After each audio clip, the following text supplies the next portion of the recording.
आपके साथ आस्था कौशिक। मध्य प्रदेश के जबलपुर में क्रूज हादसे की खौफनाक तस्वीर सामने आई। क्या लापरवाही से हुआ ये दर्दनाक हादसा, आगे आपको बताएंगे। और साथ ही बात होगी रांची के 7 साल के बच्चे की, कैसे समंदर को चुनौती देते हुए उसने वर्ल्ड रिकॉर्ड बनाया, ये भी आपको बताएंगे।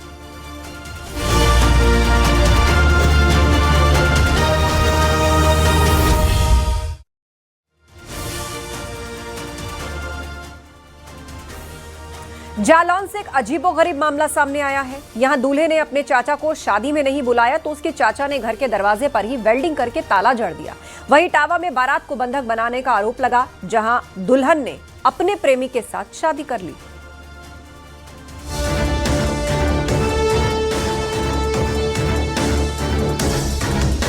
जालौन के घर में शादी थी, दूल्हे की बारात निकली, शादी भी सकुशल संपन्न हो गई। दुल्हन की विदाई के बाद जब दूल्हा अपने घर पहुंचा तो सभी लोग दंग रह गए। घर के मेन दरवाजे पर ताला जड़ा हुआ था। इतना ही नहीं, दरवाजे को वेल्डिंग कराकर सील करवाया गया था। अब किसी को समझ में नहीं आया कि आखिर ये हुआ क्या और किसने किया। जब खोजबीन हुई तो पता चला कि ये कारस्तानी दूल्हे के चाचा की है, क्योंकि उसे शादी में नहीं बुलाया गया था, जिसको लेकर वो इतना नाराज हुआ कि उसने ये कारनामा कर डाला। सूचना मिलने के बाद पुलिस भी मौके पर पहुंची। पुलिस की मौजूदगी में घर वेल्डिंग को तोड़कर घर का दरवाजा खुलवाया गया और इसी के बाद दुल्हन को उसके घर में प्रवेश मिला। जालौन नगर क्षेत्र की ये घटना है। बताया जा रहा है कि दोनों परिवारों में विवाद चल रहा था और इसी वजह से दूल्हे के चाचा को शादी का निमंत्रण नहीं दिया गया था। ये मामला था कि उसको हमने शादी में नहीं बिठाला और ये गैलरी बना रहा था मकान, तो इसने गैलरी पूरी उजाड़ के रख दी, खराब कर दी पूरी। ना कोई आ पा रही है ना जा पा रही है कोई।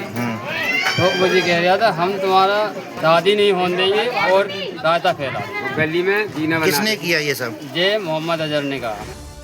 वहीं इटावा के फ्रेंड्स कॉलोनी इलाके में एक मैरिज हॉल में शादी थी। बारात पहुंच गई। आरोप है कि अचानक दूल्हा पक्ष ने हंगामा शुरू कर दिया और देखते ही देखते दूल्हे समेत बारातियों को 6 घंटे तक बंधक बना लिया गया और 15 लाख रुपए की वसूली की गई। और फिर आया कहानी का सबसे चौंकाने वाला मोड़। दुल्हन ने उसी मैरिज होम में अपने प्रेमी के साथ जयमाला डालकर शादी कर ली। उधर दूल्हा बिना दुल्हन के ही बारात लेकर लौट गया। वहीं दूल्हे के परिवार ने पुलिस से न्याय की गुहार लगाई है। शादी करने आए थे और उन्होंने बंद कर लिया और लड़की का दूसरे से अफेयर था। ऐसे भी इसी बारे में मेरा 15 लाख रुपए ले लिया, जेवर रख लिया था और 6 लाख रुपए नगद, जेवर रखे 9 लाख रुपए दिए, 15 लाख रुपए कुल दिए। मारपीट की बंद कर लिया था ना, तमंचे थे उनके पास। और माला इसके नहीं डाली, लड़की दूसरे से कॉन्ट्रैक्ट थी तो लड़की ने दूसरे के माला डाल दी। तो माला डाल दी साहब, उसके बाद इन्होंने एक किया, मारपीट कर दी चालू। और जेवर रखा था, उसको ये कहा हमें 15 लाख चाहिए, चाहे कहीं से लाइए। तो जेवर फिर 9 लाख का गिरवी रखवाया गया। उसके बाद 4 लाख रुपए नगदाय से से मंगवा के हम लोगों ने उनसे दिए और 2 लाख नेट पे डलवाए गए। अब दोनों परिवारों के बीच क्या विवाद चल रहा है, पैसे की वसूली की सच्चाई और दुल्हन की प्रेमी से शादी किन हालातों में हुई, फिलहाल पुलिस जांच में जुटी है। Bureau report, news 18, Uttar Pradesh, Uttarakhand.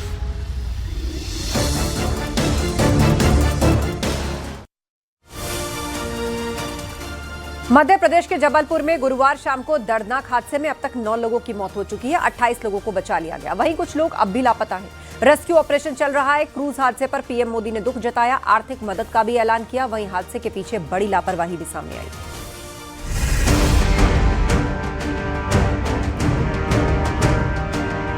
Raebareli से कुछ श्रद्धालु मां विंध्यवासिनी मंदिर में दर्शन करने आए थे। दर्शन करने के बाद वो एक पेड़ के नीचे खाना बना रहे थे। उसी दौरान मधुमक्खियों ने अचानक से हमला कर दिया। घटना विंध्याचल के अटल चौक के पास की है। रायबरेली से आए एक ट्रक में सवार लगभग 20 से 25 श्रद्धालु मधुमक्खियों के हमले का शिकार हो गए। ये सभी लोग विंध्याचल दर्शन के बाद सड़क किनारे एक पीपल के पेड़ के नीचे खाना बनाने की तैयारी कर ही रहे थे। बताया जा रहा है कि पेड़ पर मधुमक्खियों का एक बड़ा छत्ता लगा था, जिस पर किसी का ध्यान नहीं गया और जैसे ही लोगों ने खाना पकाना शुरू किया, चूल्हे के धुएं से मधुमक्खियां भड़क गईं और अचानक झुंड में से निकलकर लोगों पर हमला कर दिया। इस हमले से वहां मौजूद श्रद्धालुओं में भगदड़ मच गई।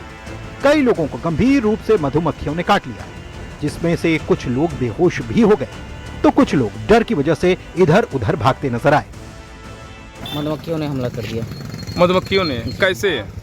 पता नहीं, पेड़ में लगी हुई थी, खाना बना रहा था नीचे, उसके नीचे आप लोग खाना बना रहे जी थे? हाँ। कितने लोग थे आप लोग?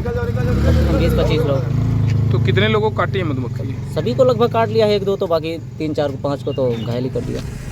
घटना की खबर मिली, एम्बुलेंस मौके पर पहुंची और घायलों को अस्पताल में भर्ती कराया गया। मधुमक्खियों के इस हमले में 20 से 25 लोग घायल बताए गए हैं।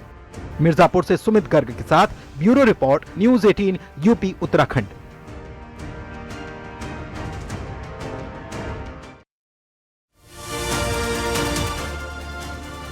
मध्य प्रदेश के जबलपुर में गुरुवार शाम को दर्दनाक हादसे में अब तक 9 लोगों की मौत हो चुकी है।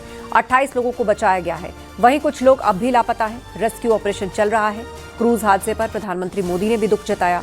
आर्थिक मदद का भी ऐलान किया गया। हादसे के पीछे बड़ी लापरवाही सामने आई है।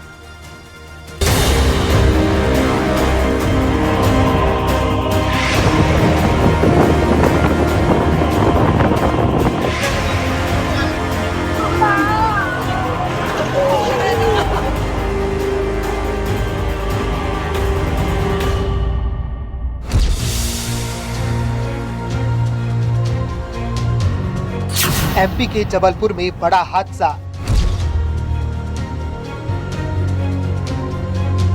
बरगी डैम में क्रूज डूब गया। बड़ी लापरवाही, कई लोग लापता। जबलपुर का बरगी डैम, जहां क्रूज की सवारी के लिए पर्यटक अक्सर पहुंचते हैं, गुरुवार की शाम सैलानी डैम की खूबसूरती और लहरों पर रोमांच पैदा करने वाले सफर पर निकले थे, लेकिन किसी को नहीं पता था कि आगे कितनी बड़ी अनहोनी इंतजार कर रही है। तेज हवाएं चल रही थी, क्रूज पर काबू पाना मुश्किल हो गया। करीब 20 साल पुराना क्रूज, जो पर्यटकों को डैम की सैर करा रहा था, अचानक तेज आंधी तूफान की चपेट में आ गया और देखते ही देखते पानी में समाने लगा। मौसम ने अचानक करवट ली, तेज हवाओं के साथ ऊंची लहरें उठी और कुछ ही मिनटों में हालात बेकाबू हो गए। हवा इतनी तेज थी कि पानी में उफान आ गया। क्रूज आधा डूब चुका था और लोग जान बचाने के लिए चीख रहे थे। 9 लोगों की जान जा चुकी थी। हादसे में एक महिला और उसके 4 साल के बेटे की भी मौत हो गई। बचाव दल ने सुबह दोनों के शव निकाले। तस्वीर बेहद ही मार्मिक थी।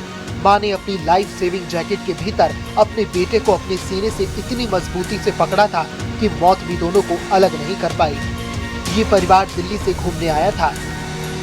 उसमें तो हम देख के हैरान हो गए अंदर कि भाई लेडीज को खींचे, तो पहली बात तो लेडीज उस पे से आ नहीं रहे, तो हम देखा क्यों नहीं आ रहे, तो देखा तो उसके हाथ में सिमट के एक बच्चा पड़ा था। तो हम उसको खींच रहे, लेकिन उसकी पकड़ अपने बच्चे से हिल नहीं रही थी उस लेडीज की। तूफान जैसा आ गया था ना, एकदम भी नाव जो ऐसी 1 घंटा तक वो बड़ा कोशिश करता रहा, फिर नाव बंद हो गई, पानी भर गया, सब डूब गए। अच्छा, कितने लोग थे उसमें नाव में? अरे होंगे 20-25 लोग से ज्यादा यार। अच्छा, फिर कैसा हुआ था? फिर उसके बाद क्या हुआ, सब डूब गए पानी। कैसे आपको बचा लिया? अरे हम तो कोने में फंस गए थे कहीं जाके यार। अच्छा, हमारा मतलब गर्दन बची रही। 28 लोगों को सुरक्षित बचाया गया। कई लोग अब भी लापता बताए जा रहे हैं। डैम में लगातार रेस्क्यू ऑपरेशन चलाया जा रहा है। एनडीआरएफ, एसडीआरएफ, सेना और प्रशासन की टीमें मौके पर डटी हैं। हादसा जितना बड़ा है, इसके पीछे लापरवाही उतनी ही बड़ी है। क्रूज में 40 से 45 लोगों के मौजूद होने की बात सामने आई है। सवाल है कि जब मौसम विभाग ने आंधी तूफान और 50 किलोमीटर प्रति घंटे की रफ्तार से तेज हवाएं चलने का अलर्ट जारी किया था, तो फिर मौसम विभाग के अलर्ट के बावजूद डैम में क्रूज क्यों उतारा गया? दूसरा सवाल है, क्रूज में बैठे पर्यटकों को लाइफ जैकेट क्यों नहीं पहनाई गई? और तीसरा सवाल है कि टूरिस्ट स्पॉट होने के बावजूद रेस्क्यू टीम को अलर्ट पर क्यों नहीं रखा गया? मैं उम्मीद करूंगा कि ऐसे हादसे की एक तो हम जांच भी करेंगे, लेकिन अब बाकी बातें चूंकि हमने उस पर अपनी जांच बिठा दी है, जांच का हम इंतज़ार भी करेंगे। लेकिन ऐसे दुखद हादसे से मन को भी बहुत कठिन और मन बहुत दुखी भी है। क्या पर्यटन विभाग हादसे का इंतजार कर रहा था? इस हादसे में जो बच गए उनकी किस्मत अच्छी थी, लेकिन हादसा उन परिवारों को जिंदगी भर का गम दे गया, जिन्होंने एक झटके में अपनों को खो दिया। जांच पड़ताल के बाद ही हादसे का सच सामने आएगा, लेकिन ये बात भी सही है, हादसा टाला जा सकता था। Bureau report, news 18। प्रतापगढ़ से एक ऐसी तस्वीर सामने आई जहां डीएम ऑफिस से रिटायर हो चुके स्टेनो को शानदार विदाई दी गई। खुद डीएम गाड़ी चलाकर उन्हें घर तक छोड़ने के लिए आए। ये रिपोर्ट देखिए।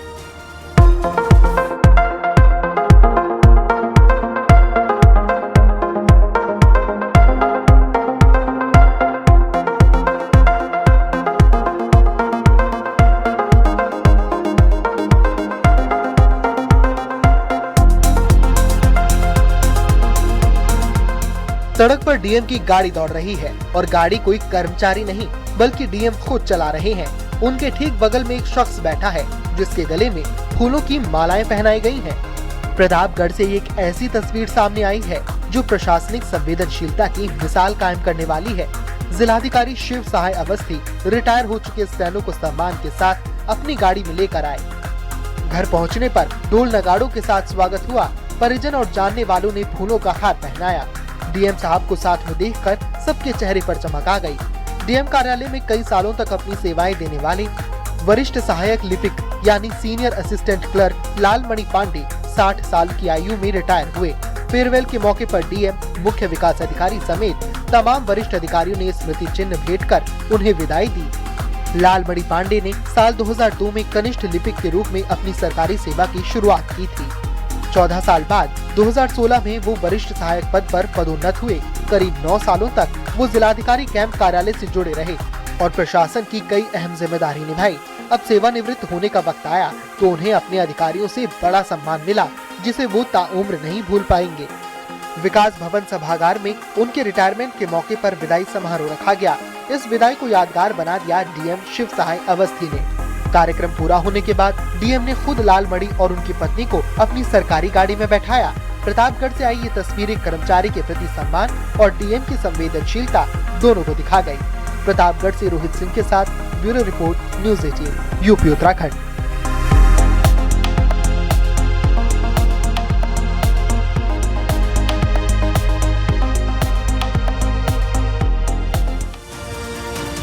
रांची के 7 साल के बच्चे नोक ने कमाल कर दिखाया है। समंदर को चुनौती देते हुए वो श्रीलंका से तैरकर भारत पहुंच गया। ईशांक सिंह ने श्रीलंका से भारत के बीच 29 किलोमीटर लंबे पाक स्ट्रेट को मात्र 9 घंटे 50 मिनट में तैरकर पार किया।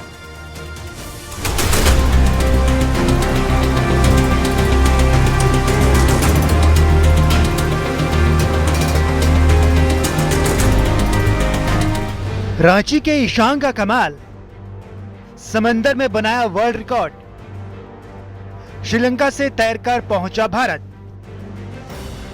झारखंड की राजधानी रांची के रहने वाले ईशांक सिंह ने वो काम कर दिखाया जो मेहनत के बाद भी हर कोई नहीं कर पाता।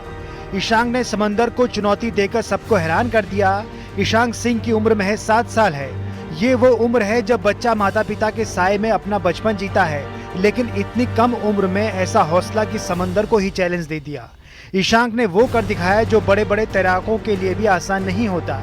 ईशांक ने श्रीलंका के तलाई मन्नार से भारत के धनुषकोडी तक फैली 29 किलोमीटर लंबी पाक स्ट्रेट को तैरकर पार किया, जिसकी तस्वीरें भी सामने आई है। ये दूरी जितनी समय में तय हुई वो वर्ल्ड रिकॉर्ड को अपने नाम कर गई, सिर्फ 9 घंटे 50 मिनट में, और इसी के साथ वो बन गए दुनिया के सबसे कम उम्र में सबसे तेज तैराक। इस उपलब्धि के लिए उन्हें यूनिवर्सल रिकॉर्ड्स फोरम की ओर से यंगेस्ट एंड फास्टेस्ट पाक स्ट्रीट स्विमर का सर्टिफिकेट दिया गया है। इस उपलब्धि से ईशांक का परिवार बेहद खुश है और सभी मानते हैं कि ईशांक की लगन से ही उसे इस मुकाम पर ले आई। रांची के धुरुआ डैम में रोज 4 से 5 घंटे की कड़ी प्रैक्टिस ये नतीजा है। ट्रेनों के मार्गदर्शन में ईशांक ने खुद को इस चुनौती के लिए तैयार किया। इससे पहले ये रिकॉर्ड तमिलनाडु के जय जसवंत के नाम था, जिन्होंने 10 साल की उम्र में 10 घंटे 30 मिनट में ये दूरी तय की। ईशांक ने कम उम्र और कम समय दोनों में नया इतिहास लिख दिया।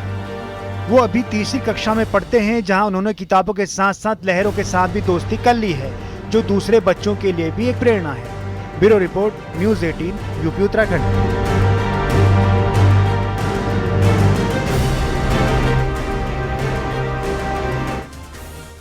आज बुद्ध पूर्णिमा है। प्रयागराज से लेकर अयोध्या तक के घाटों पर स्नान के लिए श्रद्धालु उमड़ पड़े। श्रद्धालुओं में गजब का उत्साह दिखा।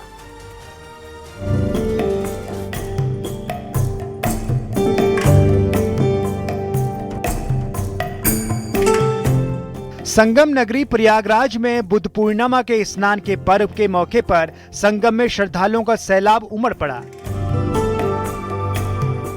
सुबह से ही श्रद्धालु संगम में डुबकी लगाते हुए देखे गए। बैसाख मास की पूर्णिमा बुद्ध पूर्णिमा के रूप में मनाई जाती है। ऐसी मान्यता है कि इसी दिन भगवान बुद्ध का जन्म हुआ था। आज बैसाख की पूर्णिमा है और बुद्ध पूर्णिमा के नाम से जानी जाती है और भगवान बुद्ध की जयंती भी है आज। और आज स्नान का विशेष महत्व है। लोग स्नान करते हैं, दान पुण्य करते हैं, यही उनका जो है यज्ञ का फल है। बुद्ध पूर्णिमा के मौके पर रामनगरी श्रद्धा में डूबी हुई है। सरयू घाट पर सुबह से श्रद्धालुओं की भारी भीड़ उमड़ी। सुबह 4 बजे से ही श्रद्धालुओं ने सरयू नदियों में डुबकी लगानी शुरू कर दी थी। बैशाख माह की पूर्णिमा का विशेष धार्मिक महत्व माना जाता है। मान्यता है कि इस दिन स्नान और दान करने से विशेष पुण्य की प्राप्ति होती है। आज के दिन का जो है ये बैसाख मास की पूर्णिमा है। इसका जो है हिंदू धर्म में काफ़ी अधिक महत्व है। तो हम लोग आए हैं स्नान करने। यहाँ स्नान करने के बाद बहुत पुण्य लाभ अर्जित होता है और बाल बच्चे सब सुखी रहते हैं। हम नेपाल से हमारा पशुपतिनाथ काठमाडौँ में है तो अयोध्या में है, जगन्नाथपुरी है। अनि हमें बहुत अच्छा लगे, बहुत हमारा मन लागे। आज पूर्णिमा है। तो आप लोग कहाँ से आए हैं? नेपाल पर। तो व्यवस्थाएं कैसी यहाँ पे? यहाँ व्यवस्था मंदिर में एक हमारा बाबा है, उसको साधना है। संबल में बुद्ध पूर्णिमा पर राजघाट में गंगा स्नान के लिए श्रद्धालुओं में उत्साह दिखा। बीती रात से ही गंगा स्नान के लिए लोग गंगा तट पर पहुंचना शुरू हो गए थे। सुबह 4 बजे से गंगा स्नान शुरू हो गया। इस अवसर पर हवन के साथ मुंडन जैसे तमाम संस्कार भी हुए। आज बुद्ध पूर्णिमा मानते हैं बहुत से, आज पूर्णमासी है। सब बढ़िया तरह से नहाते हैं, प्रेम से आते हैं। स्नान को देखते हुए पुलिस ने ट्रैफिक और स्नान घाट पर सुरक्षा का मोर्चा संभाला। गोताखोर भी तैनात किए गए थे। Bureau report, news 18, UP Uttarakhand.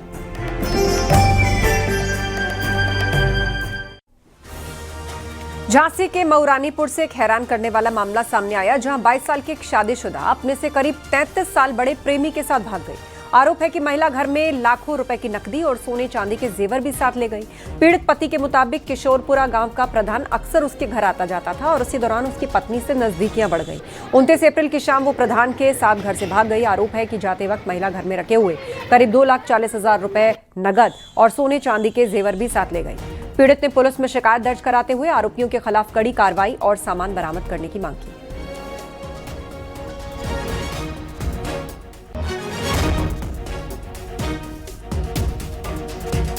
जो खुशी से रहते थे। फिर में बीच में प्रधान जी आते थे, वीरेंद्र पाठक, तो ये आते जाते रहते थे। इसी मामले में हम दोनों के बीच में लड़ाई होती थी, ये क्यों आते हैं, कैसे आते हैं। तो इसके बावजूद ये कुछ महीने के लिए गई, फिर आई, फिर गई, फिर आई। फिर इसके बावजूद में कल शाम को ये घर आई, 1-1.5 घंटा रुकी। इसके बाद ये प्रधान जी आए और इसके साथ ले गए, और जो हमारा आभूषण वगैरह था, कुछ पैसे थे सोने के, वो ले गए ये लोग।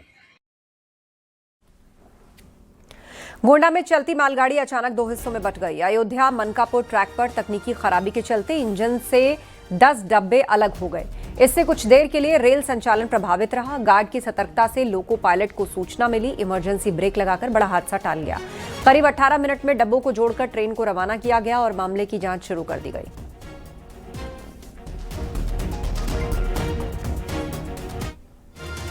और वक्त एक ब्रेक का है, जल्द लौटेंगे।